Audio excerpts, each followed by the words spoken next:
మీది ఎక్కడనే? నగర్ కర్నూలు సార్. మీ ఇద్దరు దోస్తులేనా?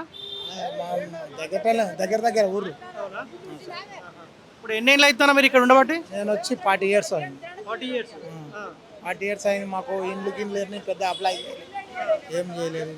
మేమైతే పని చేస్తున్నాం, పనికి పోతున్నాం. కానీ అప్పుడప్పుడు ఉపాధి పనులు ఇవి అవి దొరుకుతున్నాయి. ఇప్పుడు పనులు దొరకలేవు, ఏవి దొరకలేవు. పనులు పెద్ద పనులు దొరకలేవు. ఏమన్నా చేతం అంటే అది హోల్ సెంటర్ సిటీ అయింది. అప్పుడు ఉండే పనులు ఇప్పుడైతే పనులు ఏం లేదు. ఈ కాంగ్రెస్ వచ్చిన గవర్నమెంట్ వచ్చిన కాబట్టి ఏం పనులు దొరకకుండా అయినా ఏం తెలియదు. అంతా బెంగాల్ వాళ్ళు ఇక్కడ వాళ్ళు అక్కడ వాళ్ళు వచ్చారు. ఇప్పుడు ఎవరు మాకు పనులకు పిలుస్తలేవు, పనులు దొరకలేవు. అన్నానికి కూడా డబ్బులు కూడా సమానంగా తగ్గి ఇల్లు గిరాయి పిల్లలకు బళ్ళకి స్కూళ్ళకి దీని దాంట్లో కూడా ఇబ్బంది అవుతుంది సార్.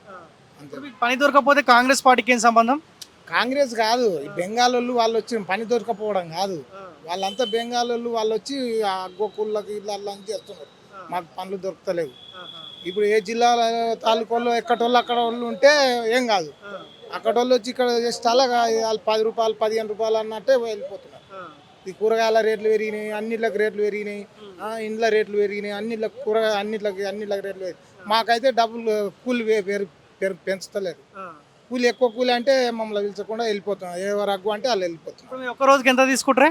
మాకు ఇప్పుడు కూలి 800 900 ఉంది.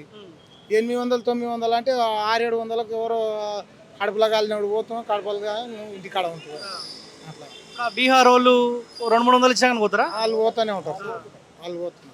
అంటే అంతమందుకు కేసీఆర్ ఉన్నప్పుడు ఈ బీహార్ వాళ్ళు లేరు ఇక్కడ? మరి ఇక్కడ పెద్దగా లేరు. వాళ్ళు మంచిగా పనులు ఉండే, అన్ని డెవలప్మెంట్ ఉండే, బాగుండే పనులు బాగుండే, మంచిగా అన్ని డెవలప్మెంట్ ఉంది. ఇప్పుడు ఇక్కడ వచ్చినాక అంతా మొత్తం ఏం పాలన మంచిగా లేదు, మంచిగా డెవలప్మెంట్ లేదు. ఏమనుకుంటారు ఊర్లలో రేవంత్ రెడ్డి పరిపాలన కూడా?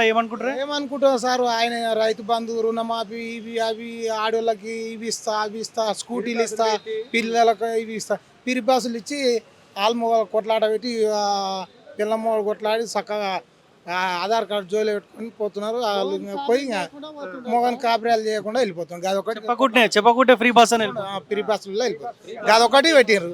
ఇంకేం చేసిండు ఆయన? చేసింది 2 లక్షల రుణమాఫీ అన్నారు, 3 లక్షల రుణమాఫీ అన్నారు, ఏవి లేవు. అవి అన్నీ ఉత్తదే